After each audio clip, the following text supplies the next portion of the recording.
এখন শুনবেন আজকের গুরুত্বপূর্ণ খবরের শিরোনাম।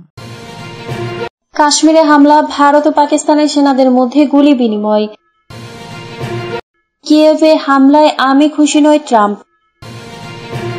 কাশ্মীরে পর্যটকরা অস্ত্র নিয়ে এসেছিলেন, দাবি পাকিস্তানের।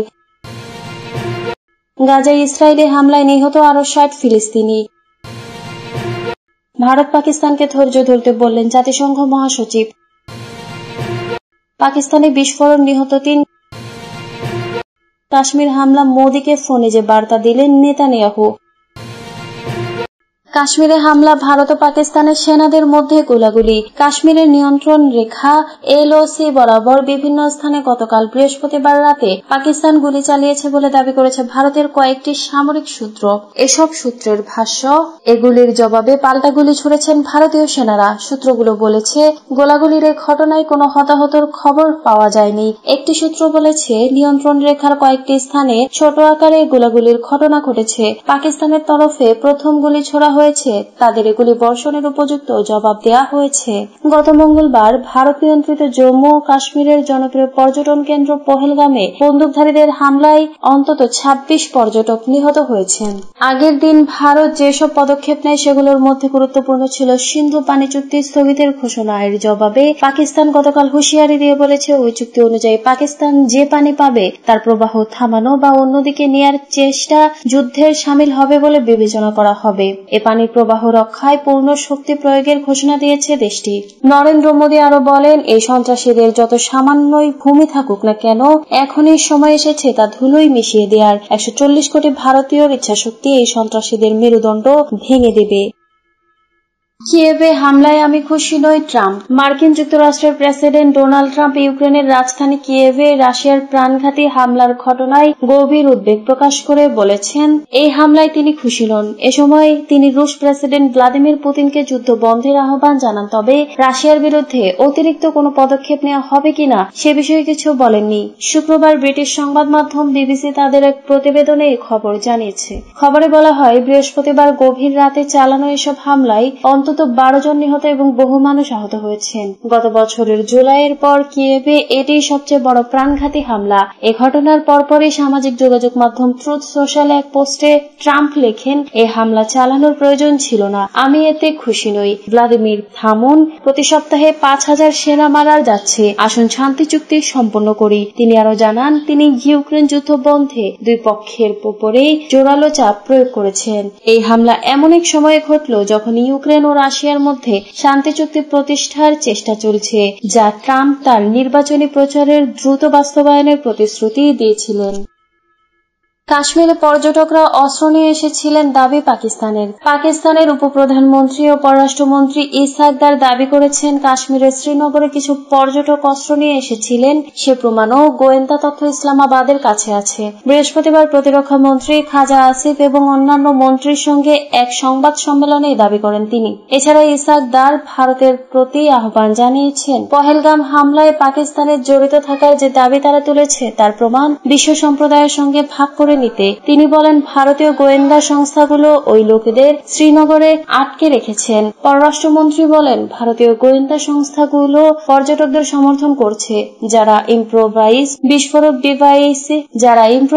বিস্ফোরক ডিভাইস রপ্তানি করার চেষ্টা করছে। পররাষ্ট্রমন্ত্রী আরো বলেন, পাকিস্তানের সশস্ত্র বাহিনী যে কোনো ভারতীয় আগ্রাসনের জবাব দিতে প্রস্তুত।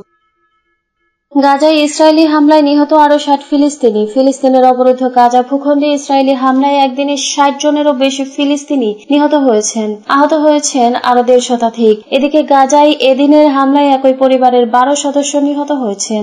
শুক্রবার এই তথ্য জানিয়েছেন সংবাদ মাধ্যম আল জাজিরা। প্রতিবেদনে বলা হয়েছে, বৃহস্পতিবার ভোর থেকে গাজায় 60 জনেরও বেশি লোক নিহত হওয়ার খবর পাওয়া গেছে এবং গভীর রাত ও শুক্রবার ভোরেও ফিলিস্তিনি ভূখণ্ডে ইসরায়েলের হামলা চলেছে এবং এতে করে হতাহতের ঘটনার সংখ্যা বেড়েই চলেছে। প্রতিবেদনে আনাদুলু বলেছে, গাজার পতাকা 2023 সালের অক্টোবর থেকে ইসরায়েলে গণহত্যামূলক আগ্রাসনে ভূখণ্ডটিতে মোট মৃতের সংখ্যা বেড়ে 51,355 জনে পৌঁছেছে বলে বৃহস্পতিবার গাজার স্বাস্থ্য মন্ত্রণালয় জানিয়েছে। ভারত পাকিস্তানকে ধৈর্য ধরতে বললেন জাতিসংঘ মহাসচিব। কাশ্মীরের পহেলগামে হামলার ঘটনার পর পাল্টাপাল্টি পদক্ষেপে ভারত ও পাকিস্তানের মধ্যে তৈরি হওয়া উত্তেজনার মধ্যে দেশ দুটিকে সর্বোচ্চ ধৈর্য ধরার আহ্বান জানিয়েছেন জাতিসংঘের মহাসচিব অ্যান্টোনিও গুতেরেস। এ নিয়ে খুবই উদ্বিগ্ন বলেও জানিয়েছেন তিনি। জাতিসংঘ মহাসচিবের মুখপাত্র স্টিফেন ডুজারিক গতকাল বৃহস্পতিবার মধ্যরাতে অ্যান্টোনিও গুতেরেসের বার্তা সাংবাদিকদের জানান। স্টিফেন ডুজারিক গতকাল রাতেই সাংবাদিকদের বলেন, প্রতিবেশী দেশ দুটির মধ্যে চলমান পরিস্থিতি নিয়ে জাতিসংঘ মহাসচিব খুবই উদ্বিগ্ন। সার্বিক পরিস্থিতিতে খুব নিবিড়ভাবে নজর রাখছেন তিনি। জাতিসংঘের পক্ষ থেকে ভারত ও পাকিস্তানকে সর্বোচ্চ ধৈর্য ধরার আহ্বান জানিয়ে জাতিসংঘ মহাসচিব বলেছেন, সাম্প্রতিক পাল্টাপাল্টি বেশ কিছু পদক্ষেপের ফলে দুই দেশের মধ্যে সম্পর্ক ব্যাপক উত্তেজনা তৈরি হয়েছে। পরিস্থিতি যাতে আরো খারাপের দিকে না যায় সেজন্য দেশ দুটিকে সর্বোচ্চ ধৈর্য ধরার অনুরোধ করেছেন তিনি। পাকিস্তানের বিস্ফোরণ, নিহত 3। পাকিস্তানের বেলুচিস্তানে কোয়েটার কালাত এলাকায় রাস্তার পাশে বোমা বিস্ফোরণের ঘটনা ঘটেছে। এতে এখন পর্যন্ত অন্তত 3 জন নিহত হয়েছে। নিহতের মধ্যে 2 জনই নারী। এছাড়া এতে আহত হয়েছে আরো 5 জন। শুক্রবার দ্য নিউজ ইন্টারন্যাশনালের এক প্রতিবেদনে তথ্য জানানো হয়েছে। লেভিস কর্মকর্তারা বলেছেন, রাস্তার পাশে রাখা আইইডি দিয়ে বৃহস্পতিবার এই বিস্ফোরণ ঘটানো হয়। এটা একটি গাড়িকে আঘাত করে। নিহতরা হচ্ছেন আব্দুল্লাহ গুলবানু খাইর এবং বিবি হাসিনার এক কন্যা। আহতরা হচ্ছেন আলিজান, মোহাম্মদ হায়াত, মিরগুল, ইজ্জত খান এবং মোহাম্মদ আসলাম। প্রতিবেদনে বলা হয়েছে, ঘটনাস্থলে লেভিসের একটি দল পৌঁছেছে। এলাকাটিকে ঘিরে রাখা হয়েছে এবং হতাহতদের হাসপাতালে নিয়ে যাওয়া হয়েছে। এ ঘটনায় তদন্ত চলছে বলেও প্রতিবেদনে বলা হয়েছে। মোদীকে ফোনে যে বার্তা দিলেন নেতানিয়াহু। কাশ্মীরের পহেলগামে বন্দুক হামলার ঘটনায় সমবেদনা জানাতে ভারতীয় প্রধানমন্ত্রী নরেন্দ্র মোদীকে ফোন করেছেন ইসরায়েলের প্রধানমন্ত্রী বেনিয়ামিন নেতানিয়াহু। বৃহস্পতিবার তাদের কথা হয়। এক প্রতিবেদনে তথ্য জানিয়েছেন হিন্দুস্তান টাইমস। প্রতিবেদনে বলা হয়েছে, পহেলগামে হামলার তীব্র নিন্দা করেছেন নেতানিয়াহু। ফোনে মোদী এই বর্বর হামলা সম্পর্কে নেতানিয়াহুকে বিস্তারিত জানিয়েছেন এবং অপরাধীদের ও হামলায় সমর্থনকারীদের বিচারের আওতায় আনার ভারতের দৃঢ় সংকল্প ব্যক্ত করেছেন।